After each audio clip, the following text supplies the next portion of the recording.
ستا په نوم سره سهار کړم، ستا په نوم سره ماښام کړم، توره شپه د ژوندون پاره ستا په نوم سره انجام کړم، توره شپه د ژوندون پاره د ژوند لار. زمنګ د نن ورځې د خپرونې موضوع بیا هم جنتي میرمن. ستا په نوم سره ساه اخلم، زړه مې ستا په نوم ژوندی دی، ستا په نوم سره ساه. بسم الله الرحمن الرحيم. الحمد لله رب العالمين حمد الشاكرين، الصلاة والسلام على سيد الأنبياء والمرسلين، سيدنا ونبينا وشفيعنا ومولانا محمد وعلى آله وأصحابه الطيبين الطاهرين. قدرمنو اوریدونکو د ژوند د لارې د خپرونې مینوالو، السلام علیکم ورحمة الله وبرکاته. ستاسو روغتیا او خوشحالي د پاک رب نه غواړم، په دې هیله چې د صحت او عافیت جامې پر تن ولرئ او خوشحالي مو په برخه وي. دا دی زه محمد یاسین فهیم د ژوند د لارې د خپرونې په وړاندې کولو کې ستاسو په خدمت کې یم. زموږ د نن ورځې د خپرونې موضوع بیا هم جنتي میرمن. په کور کې د ټولو کارونو نه غوره کار او افضله کار زموږ خویندو لپاره هغه د خاوند خدمت دی. امام بیهقی رحمه الله د حضرت اسما بنت یزید انصاریه رضی الله تعالی عنها واقعه را نقل کړي. هغه فرمایي چې حضرت اسما رضی الله تعالی عنها د محمد رسول الله په خدمت کې حاضره شوه، په داسې حال کې چې د رسول الله ترڅنګ ګڼ شمېر صحابه کرام هم ناست ول. نو حضرت اسما بنت یزید رضی الله تعالی عنها محمد رسول الله ته وایي فداک ابي و امي یا رسول الله، ای د الله رسوله زما مور او پلار دې ستانه قربان شي، زه د زنانو د طرف نه تاسو ته د قاصد په طور راغلی یم. او بیا ورته وایي د مشرق او مغرب په زنانو کې چاته هم زما د راتلو اطلاع نشته، نه چا زما د راتلو متعلق څه اوریدلی دي، لیکن الله رب العزت تاسو په حق سره نارینو او زنانو طرف ته رالیږلي یاست. موږ په تاسو او تاسو چې څه راوړي دي په هغې باندې موږ ایمان راوړی دی. اوس خپله خبره ورته کوي چې موږ زنانه په کور کې دننه د نارینهو ضرورتونه پوره کوو، د حمل او اولاد بوج برداشت کوو، او نارینه جمعې مانځه ته ځي، 5 وخته مونځ په جمع سره ادا کوي، د مریضانو عیادت کوي، جنازو کې ګډون کوي، حج ته حاضري کوي، او د دې هر څه نه افضل عمل چې هغه جهاد دی هم سړي کوي، او د دې په وجه زیات ثواب ګټي. دوی کله چې حج او عمرې او جهاد ته لاړ شي نو موږ د دوی د مالونو حفاظت کوو، د دوی جامې تیاروو، او د دوی د بچو پرورش کوو. نو ای د الله رسوله موږ به دوی سره څنګه په ثواب کې شریک شو؟ یعنی څنګه به برابر شو؟ دوی خو زموږ نه په اعمالو کې زیات دي.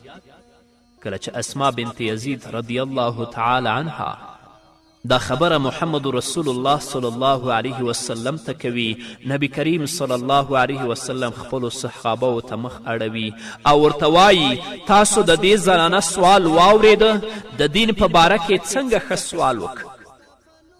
صحابه کرامو وفرمایل یا رسول الله زموږ دا سوچ کې هم نه راتله چې د یوې زنانه به هم د دین په باره کې دومره معلومات وي. بیا نبی کریم صلی الله علیه وسلم هغې ته متوجه شو او ورته وفرمایل لاړه شه او زنانو ته ووایه چې تاسو خپلو خاوندانو سره ښه سلوک کوئ، د هغوی د خوشحالي خیال ساتئ، د هغوی خبرې منئ. کم اعمال چې سړي کوي ستاسو همدغه اعمال د هغوی سره په ثواب کې برابر دي. کله چې اسما بنت یزید رضی الله تعالی عنها دا خبره اوري نو د تکبیر او تحلیل ویلو سره خوشحاله او واپس کیږي او د محمد رسول الله دا پیغام نورو ښځو ته رسوي. صحیح خبره ده چې نارینه د جمعې په مانځه کې ګډون کوي. صحیح خبره ده چې 5 وخته مونځ په جمع سره ادا کوي، حج ته ځي، عمرې ته ځي، جهاد کوي. خو که زموږ خویندې خپلو خاوندانو سره ښه سلوک وکړي، د هغوی خبرې ومني، په هغو اعمالو چې کم ثواب الله نارینهو ته ورکوي، همدغه ثواب به الله رب العزت زموږ خویندو ته هم ورکوي، خو په دې شرط چې هغوی خاوندانو سره ښه سلوک وکړي او د هغوی خبره ومني. همدارنګه د ابن ماجه حدیث دی. راویه د حدیث ام المؤمنین حضرت عایشه صدیقه رضی الله تعالی عنها ده. عن عائشة رضي الله تعالى عنها قالت: كنت أضع لرسول الله صلى الله عليه وسلم 3 آنية من الليل مخمرة، إناء لطهوره وإناء لسواكه وإناء لشرابه. ام المؤمنین حضرت عایشه صدیقه رضی الله تعالی عنها فرمای: ما به د شپې د نبی کریم صلی الله علیه وسلم د پاره 3 لوښي ایښودل. یو لوښی د اودس د اوبو د پاره، دویم لوښی د مسواک د پاره، دریم لوښی د څکلو لپاره. په دې کې شک نشته خویندو چې د زنانو په ذمه د کور کار دی او په دې کارونو کې د خاوند د سهولت او آرام خیال ساتل هم داخل دی. خاوند اکثر د معیشت په اسبابو کې د مشغولیت په وجه ستړی ستومانه وي، د دې وجې نه د هغه د سهولت او آرام خیال ساتل دا زموږ د خویندو اخلاقي فریضه ده. د زنانو دا خدمت د لوی اجر او ثواب باعث دی. الله رب العزت به په دې کې زموږ خویندو ته لوی اجر او ثواب ورکوي. نبی کریم صلی الله علیه وسلم چونکه د مسواک عادت لکه څنګه چې د تمامو پیغمبرانو طریقه ده، د دې انتظام به ام المؤمنین حضرت عایشه صدیقه رضی الله تعالی عنها کولو. ام المؤمنین به په شپه کې او عام طور په ګرمي کې د اوبو څکلو لپاره یو لوښی محمد رسول الله صلی الله علیه وسلم لپاره ایښوده. همداشان نبی کریم صلی الله علیه وسلم د تهجد عادت و، نو ام المؤمنین به د رسول الله د پاره د استنجا او د اودس اوبه هم ایښودلې. نو د دې نه معلومات کیږي چې ښځه به د خاوند دپاره د اوبو انتظام کوي، هسې نه چې د شپې ضرورت پیښ شي او هلته په کوټه کې اوبه نه وي یا اوبه لرې وي، نو په دې تیاره کې او په شپه کې به خاوند اوبه د چا نه غواړي او په کوم ځای کې به ورپسې وګرځي. او که په دې خوب کې خپلې میرمنې ته ووایي چې د څکلو لپاره اوبه راوړه، کیدای شي چې دا خبره په هغې میرمن باندې بده ولګېږي او خاوند ته څه ووایي. نو د دې وجې نه ښکلی انتظام دا دی چې د اودس لپاره او همدارنګه د څکلو لپاره د اوده کېدلو نه وړاندې اوبه برابرې شي او زموږ خویندې د دې انتظام وکړي. الله رب العزت به د دوی کار په بدله کې الله رب العزت دوی ته جنت ورکوي، لوی اجر و ثواب به الله ورکوي.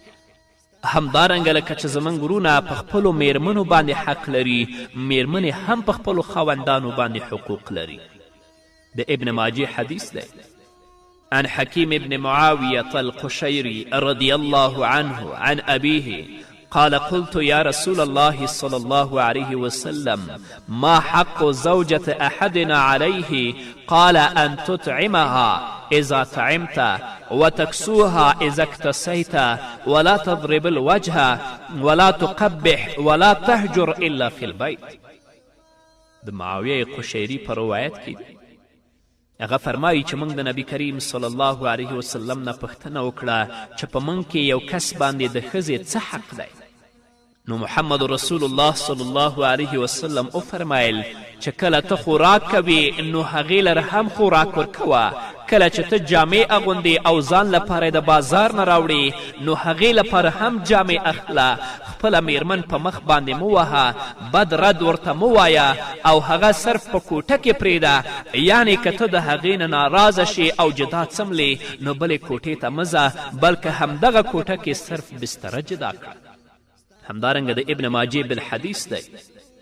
عن عمرو بن الأحوص قال: قال رسول الله صلى الله عليه وسلم: وحقهن عليكم أن تحسنوا إليهن في كسوتهن وطعامهن.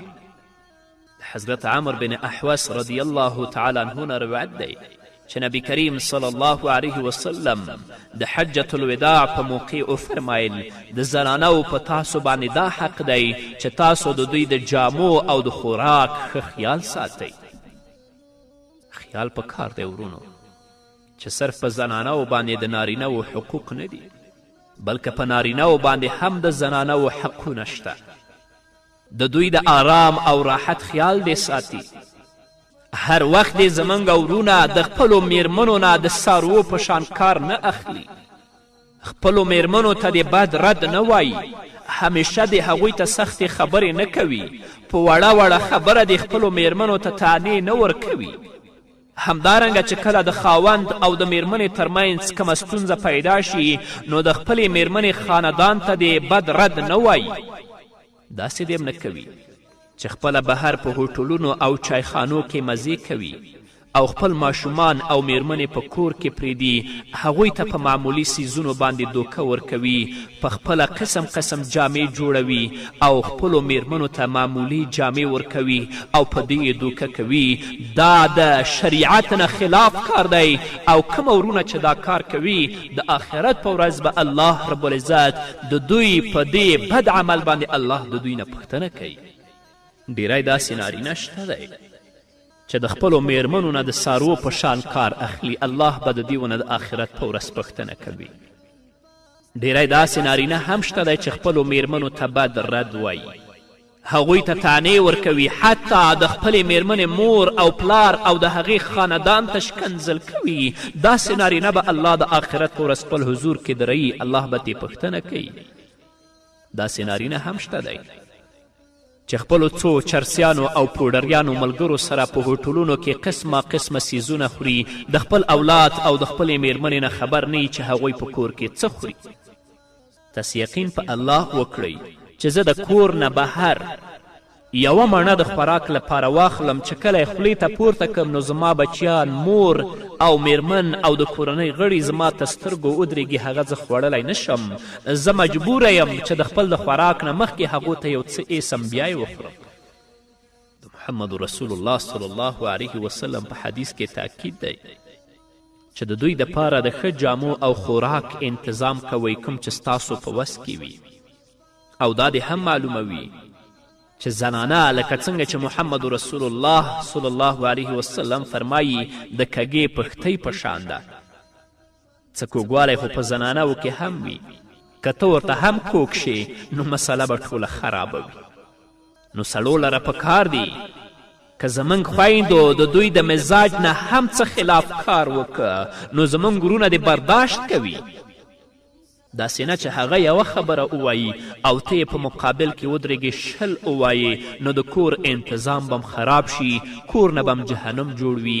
الله رب العزت دې زموږ ورونو ته توفیق ورکړي چې د خپلو میرمنو په حقوقو باندې پوه شي او زموږ خویندو ته دې الله توفیق ورکړي چې هغه د خپلو خاوندانو په حقوقو باندې پوه شي تر څو د دوی د دنیا او د آخرت دواړه ژوند الله رب العزت ورته ښایسته کړي. په همدې هیله درنو اوریدونکو نور بم واورو خو د یوې دمې نه وروسته. ستا په نوم سره سهار کړم، ستا په نوم سره ماښام کړم، توره شپه د ژوندون پاره ستا په نوم سره انجام کړم، توره شپه د ژوندون پاره ستا په نوم سره انجام کړم. زړه مې ستا په نوم ژوندی دی، ستا په نوم سره ساه اخلم.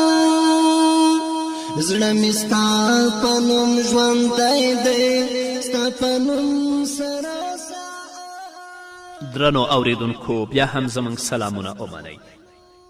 د حمل نه د بچي تر پیدا کېدو پورې الله رب العزت زموږ خویندو ته ثواب ورکوي. صاحب د مجمع الزوائد او طبرانی د نبی کریم صلی الله علیه وسلم یو حدیث د حضرت انس رضی الله تعالی عنه په روایت سره رانقل کړی.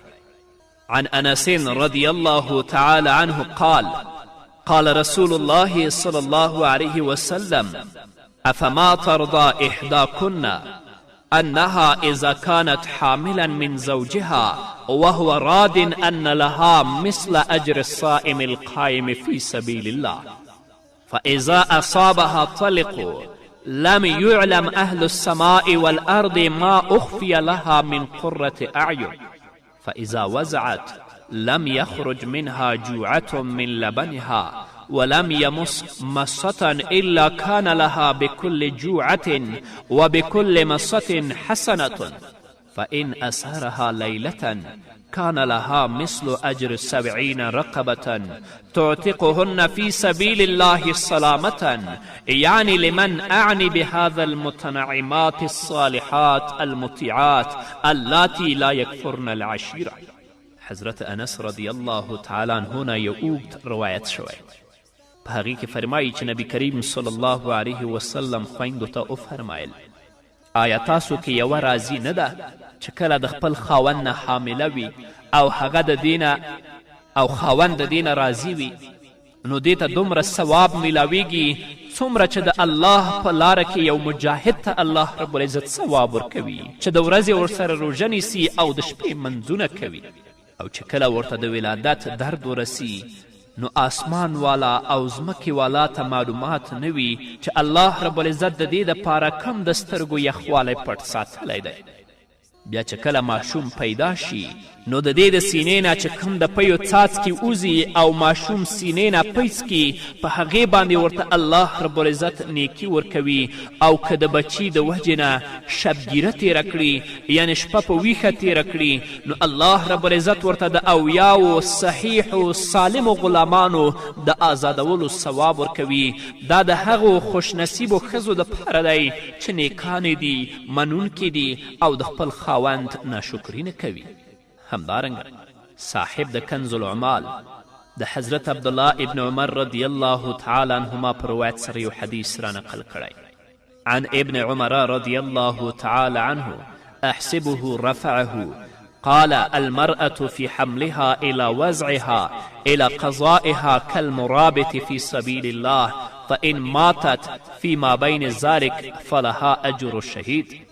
حضرت ابن عمر رضی الله تعالی عنهما نه مرفوع روایت دی چې نبی کریم صلی الله علیه وسلم وفرمایل زنانه ته د حمل نه د وضع د حمله پورې دومره ثواب الله ورکوي څومره چې د الله پاک په لاره کې د سرحد حفاظت کوونکي ته الله ورکوي.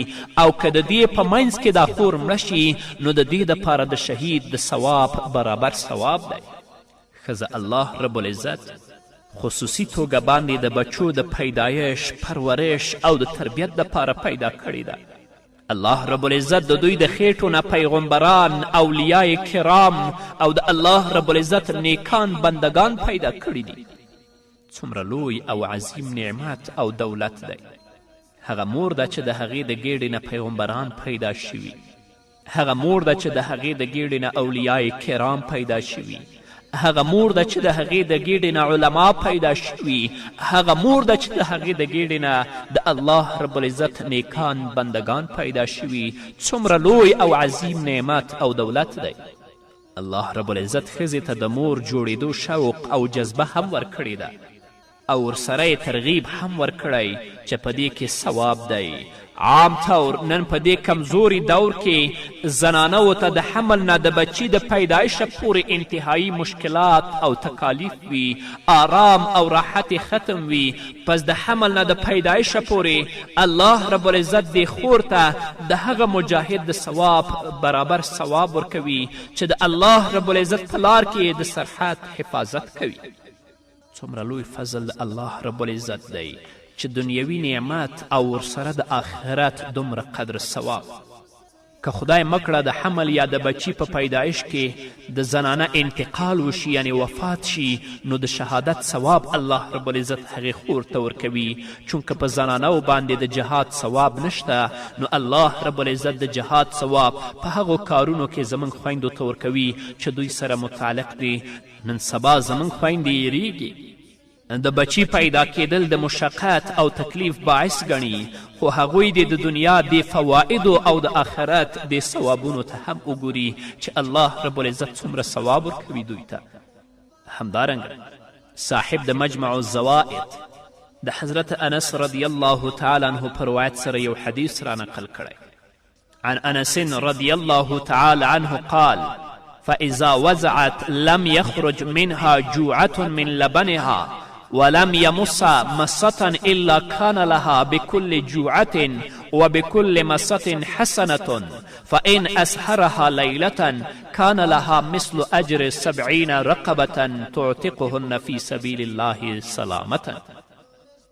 حضرت انس رضی الله تعالی عنه فرمای چې نبی کریم صلی الله علیه وسلم وفرمایل کله چې ماشوم پیدا شي نو د دې د سینې نه چې کوم د پیو څاڅکي وځي او ماشوم یې سینې نه پیڅکي په هغې باندې الله رب العزت ورته نیکي ورکوي، او که د بچي د وجې نه شبګیره تېره کړي یعنې ویښه پاتې شي الله رب العزت ورته د اویاو صحیحو سالمو غلامانو د آزادولو ثواب ورکوي.